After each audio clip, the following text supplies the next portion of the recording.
yeah, so this is the one I did last night, and I'm really happy with this. It's kind of cute, but it's just the first layer. It's very simple. I had a question about colors and getting color intensity, and I'm going to address that in an upcoming tutorial. I think that's currently my backup tutorial. So if I don't have anything for this week, it might come out. Otherwise, well, this was going to be this week's video, but now I'm doing it live, so we'll see. Maybe this week's video will be a cleaned up version of what we're doing right now. So I've got my water way over here. I've showed you guys this palette before. This is the palette I've put together with all of my bright, beautiful colors that I use for things like tulips and other flowers. For me personally, it's easy and it's more interesting. It's more fun to have multiple palettes so I can grab them, and actually I have a few with me. Like I said, you can tell, right? These are nice and bright, lots of yellows, lots of reds, a bunch of blues. This is a beautiful blue. This is cobalt turquoise, which is just gorgeous. The cerulean blue seems to have popped off. And this one's Davy's gray, which is really, really good for flowers. It gives you that dusty color on a flower. And then in here, so I have these two little palettes in here. I thought there was a bigger one as well. One of these is natural, and I know I've showed you this before. One is like all the basic colors, and the other little one is the earth tones. So they make a really good set together. And I just keep all of this together and up on a shelf, so if I want to run out the door and grab this, I can literally take it, and everything I need, including my pencil, is all in here, so I don't have to worry, if I have no time. You've got the brushes, but this isn't really, I'm not selling this package, I'm just suggesting that if you want to do something like that, keeping your stuff together is a great idea, so that when you run out the door, you have it all. I have a little moleskin sketchbook that fits in there, and a few paper towels, because you can't always find paper towels when you're sitting in the car trying to paint, and a bunch of extra pieces of paper. I need a brush that I'm not so concerned about, and then I want to add some water on here. Ugh, that brush is dirty. Let's grab one of these pieces of paper towel. Yes, that brush is really dirty. Okay, so the first thing I want to do is lay down some water. This is kind of my go-to no matter what. I always lay down water. I painted this last night. It wasn't very dark. It was the flower's still quite young. It's not really open.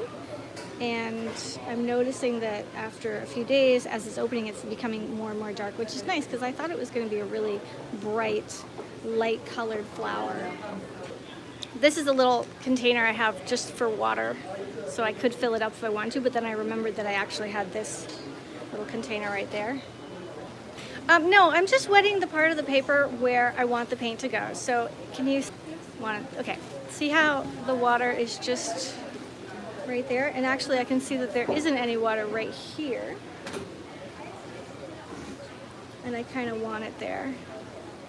But I don't want any water down here, because in my actual picture, or with the real flower, this part is quite white. It goes from green to a little bit of yellow to white up to pink. So we can still see that perfect sheen. There's no actual drips. There's no puddles of water.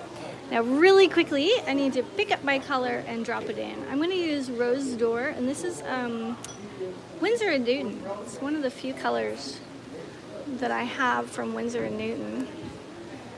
Grab a piece of paper. Okay. So let's make enough of this that I don't have to come back. It's still a little wet, and I'm just going to tap it in.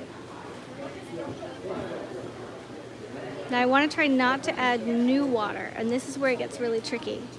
And it's really dry in here. What happens when you're in winter, right? So I want to tap in the paint and just let it flow. And is it flowing? See, if I did this normally without the water down, it would look like that, right? It wouldn't move. It'll stay exactly where it is. But because there's a little bit of wet in there, and if it dries on me, because you can tell all around it has dried, it's just too dry in this room, I'm going to come back, grab my paper towel, come back with a damp brush, which means that it went in the water and then I dried it off, and I want to just move that water around without really pulling the color. Pull the color in that spot because that looked wrong. And this spot needs work too, right? There's no water around there. So just a little bit. Let's come back and just pull that color down.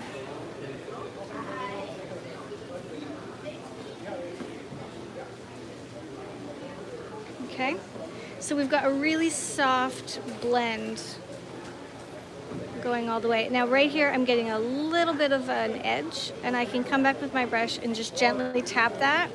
If anybody made a comment and I missed it, just write it again and I will respond, because I'm not looking at the moment. Well, I'm looking right now. Right now. And not now.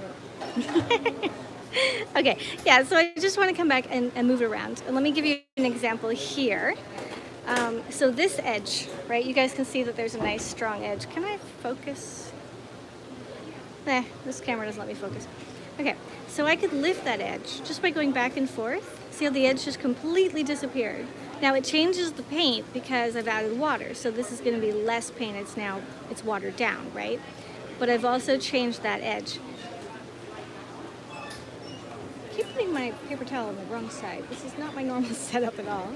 So I've tapped it, just tap it in the water, then dry it off, not necessarily too much. And now again, adding more water to this area, I'm going to pull that way in order to soften this color out to nothing. Okay, so where I added the water from here to here, the gradient is softening out to nothing. Where I didn't add water, and this is the trick, this is one of the hard things. So when we put a big blob of paint down, I'm just going to do this right now and I'll come back to it in a minute, because it's going to be wet for a while. Okay. We'll put down our blob of paint. Okay. We'll let that dry and we'll come back.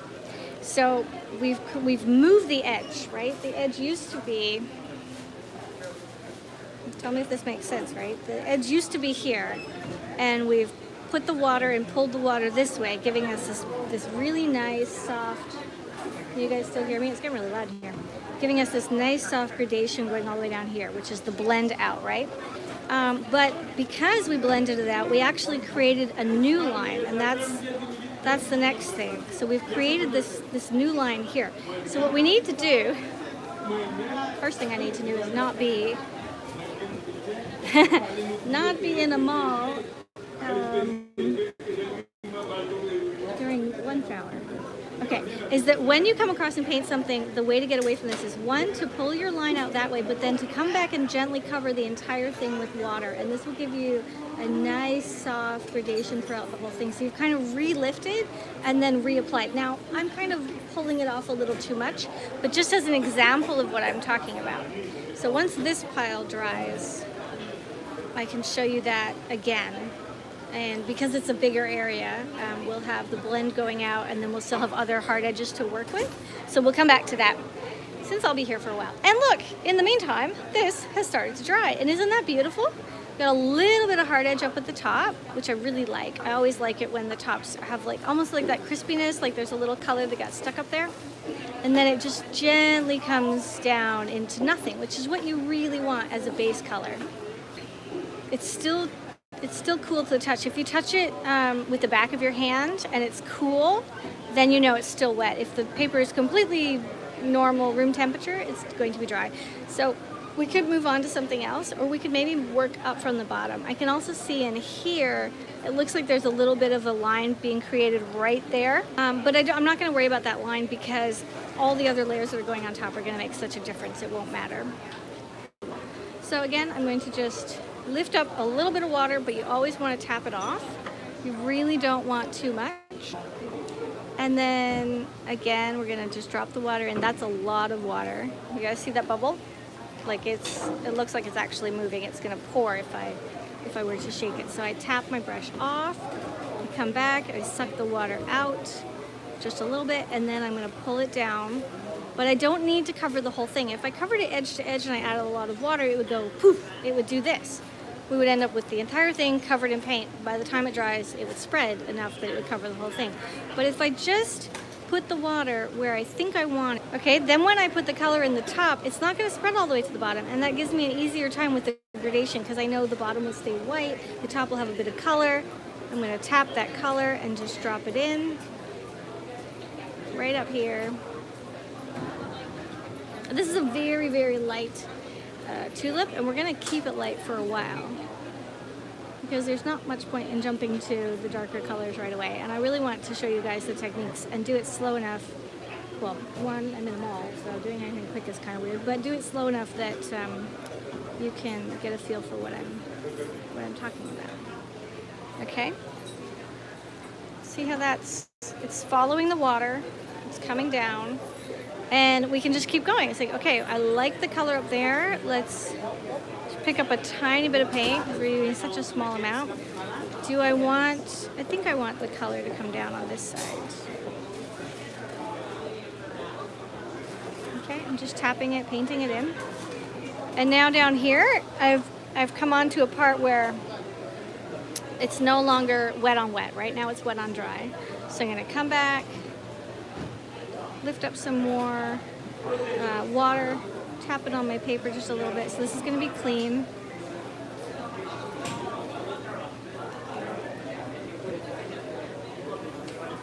Okay, just tap it back in there. And we're gonna get a nice soft gradation or a nice soft transition from this darker color, from the colored part to the white part. And I'm going to continue and do that over here. But I also, in this side, I want to leave this line in the middle open because that's actually, I don't remember, is it a white line or is it a dark line? It might be dark. I'm gonna have to go back to my picture, and I don't have my picture right now, so we're just gonna wing it. So I'm the same thing I did over there.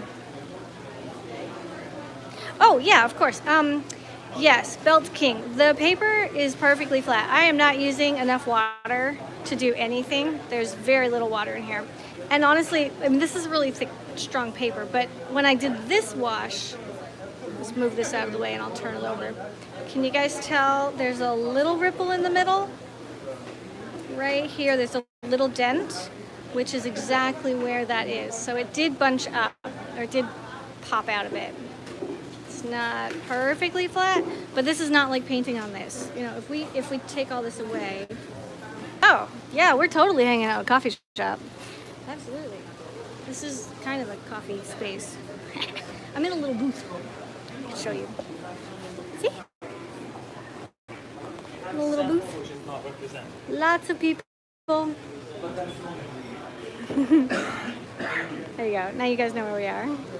I was sketching out the eggplants, getting a feel for how they look because I want to turn them into something eventually. I've already done a few eggplants, but I thought it would be fun. This is the Wi-Fi password that I just used. And okay, so for this paper, because you said what kind of paper, how will it work? I'm going to put a watercolor sheet underneath it so I don't damage everything else. We could consider this to be crappy paper, good paper, bad paper.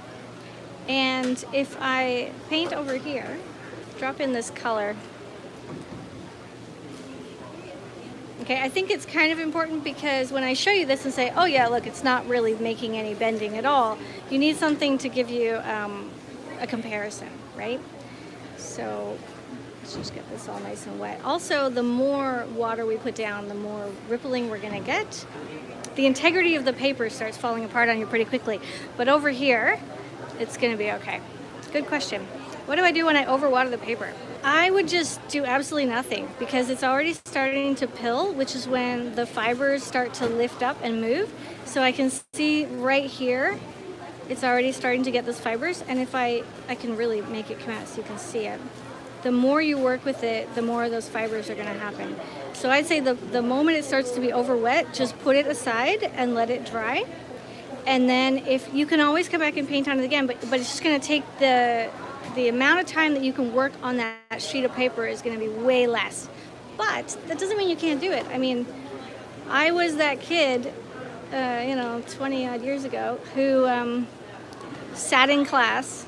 I remember sitting in math class. I would get into math class and I'd pull out my book and I would be painting on crazy crappy paper. And I would soak the whole thing and I would have so much fun, and then I would take it and pin it up on my board. And my poor teacher would look at me like, are you ever gonna do the stuff we're supposed to do? Well, he did tell me that I would be an artist, and he thought that was okay somehow.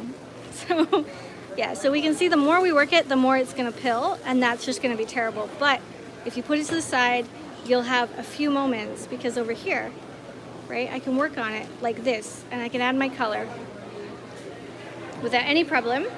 I can let that dry, and I can come back and re-wet it and re-add my color without having an issue. Let's come back to this, because this is a really important. Now it's still cold, and if I touch it with my fingers, I'm probably going to get a fingerprint, because the oil off your fingers are going to stick to the page, and then when you go to paint on it, you'll have a lot of trouble.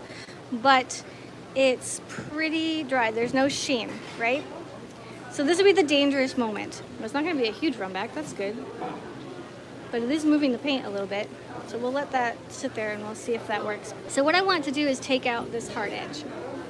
So the hard edge is right here, okay? And we're going to blend it out. And what we want to do in the process, let's say we're going to take half of this, and we will blend this hard edge and pretend that that's the edge of this entire blob of paint. So we want the whole thing to become a nice soft gradation.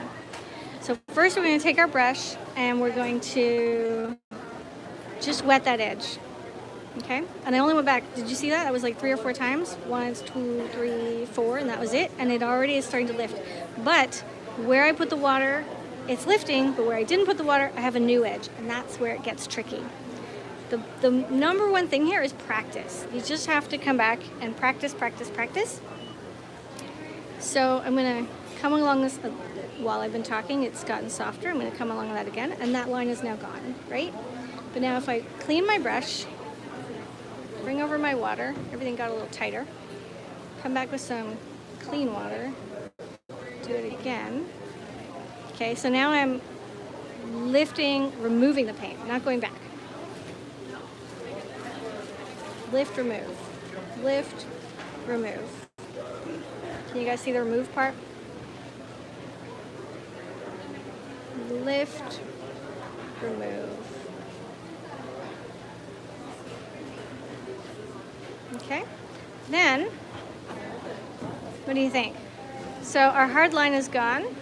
So let's say you had a bigger piece and you wanted to take out the line, but then you were concerned that it was going to mess the whole piece up, because now you're just going to move the line. So the next thing I would do is come across the whole thing and add water on everything. So I don't know if you guys can really tell, but I'm activating the paint everywhere. And then as I'm pulling it out, we're going to get that nice soft gradation going all the way across, plus the hard edge is gone. And that's the main thing. So if you have a huge piece, you kind of have to reactivate the entire thing. Ah, you guys are great. See, it's totally moving. It's just a little dot of water. Wet the brush, clean the brush, tap the brush off, and then come back and just touch this in the middle. Look at that, paint gone. So avoid dropping paint on places you don't want it. Let's come back to this. It's great that we take so long to talk, because then the next section is all done and I'm ready to move on. So let's do the same over here, and I think this middle line might have been white plus red. I'm not sure. I'll put the reference photo for this over in the community section. If you guys go check that out, when I'm not live, I will go over and drop it in. Sorry, it won't work right now. Okay, I'm just wetting this.